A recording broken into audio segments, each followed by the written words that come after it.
بسم اللہ الرحمن الرحیم۔ پیارے بچوں السلام علیکم۔ جماعت چہارم، آج ہم اردو قواعد میں سیکھیں گے جملہ کسے کہتے ہیں، شکی جملے کسے کہتے ہیں، علامت تعجب کا استعمال۔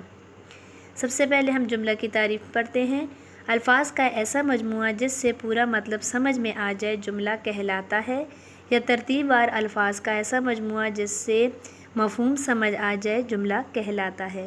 جیسے آسمان پر ستارے چمک رہے ہیں، یعنی الفاظ کا ایسا مجموعہ جسے ہم بولیں سنیں تو ہمیں پوری بات سمجھ آئے، پورا مطلب سمجھ میں آ جائے تو وہ جملہ کہلاتا ہے۔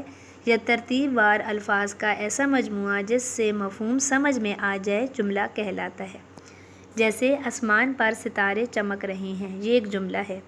اگر یہ ایسے ہوتا چمک رہے ہیں تو ہمیں پوری بات سمجھ نہیں آ رہی تو یہ جملہ نہیں کہلاتا، بلکہ آسمان پر ستارے چمک رہے ہیں یہ مکمل جملہ ہے جو ہمیں پوری طرح بات سمجھا رہا ہے، ہمیں مطلب سمجھ آ رہا ہے۔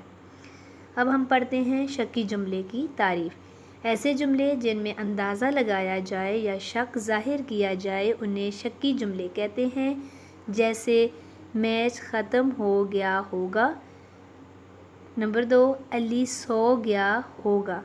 یعنی ایسے جملے جس میں ہم اندازہ لگائیں یا شک کا اظہار کریں انہیں شکی جملے کہتے ہیں۔ یعنی میچ ختم ہو گیا ہوگا تو اس میں ہمیں یقین نہیں کہ واقعی ہو گیا ہوگا تو شک کی بات ہے۔ تو علی سو گیا ہوگا تو اس میں بھی ہم شک کا اظہار کر رہے ہیں، ہم اندازہ لگا رہے ہیں۔ تو ایسے جملے جن میں ہم اندازہ لگائیں یا شک ظاہر کریں وہ شکی جملے کہلاتے ہیں۔ علامت کیا ہے، اب ہم یہ سیکھیں گے۔ علامت کے معنی ہے نشان کے۔ علامات مختلف قسم کی ہوتی ہیں جن میں ختمہ، سوالیہ، قوسین اور علامت ندا یا تعجب۔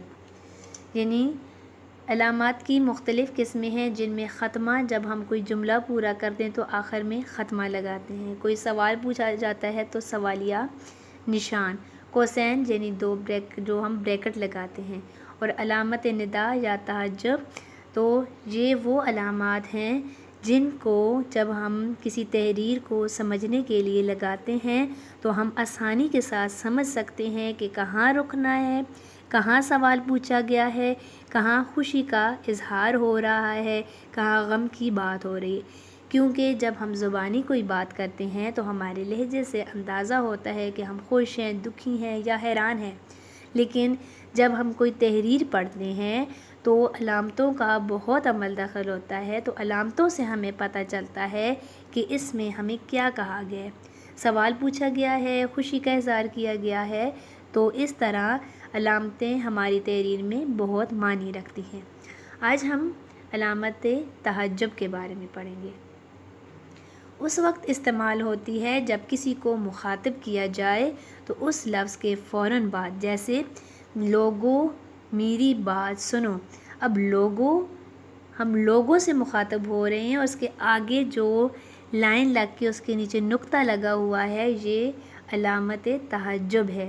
یعنی لوگوں سے مخاطب ہوئے، لوگوں کو مخاطب کیا گیا، لوگوں میری بات سنو، تو یہ علامت تعجب لگی، تو جس سے ہم پہ یہ ظاہر ہوا کہ لوگوں سے بات کی جا رہی ہے۔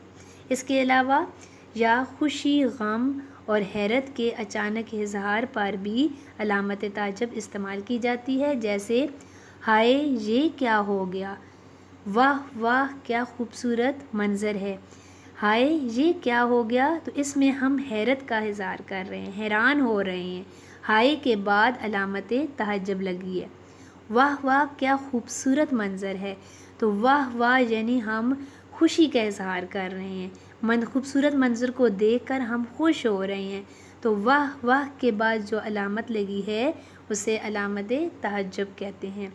تو امید ہے بچوں آپ کو علامت تعجب کی سمجھ آ گئی ہوگی، اور آپ کو جو اس سے متعلق جو آپ کو اسائنمنٹ دی گئی آپ نے اسی طرح حل کرنی ہے۔ تو بچوں دی گئے لیکچر کو آپ نے غور سے سننا ہے، لیکچر کے مطابق اسائنمنٹ حل کریں اور دی گئی اسائنمنٹ کو لیکچر کے مطابق حل کر کے اپنی کاپی میں لکھیں۔ آج کے لیے آپ کا یہی کام ہے۔ اپنا خیال رکھیے گا۔ اللہ حافظ۔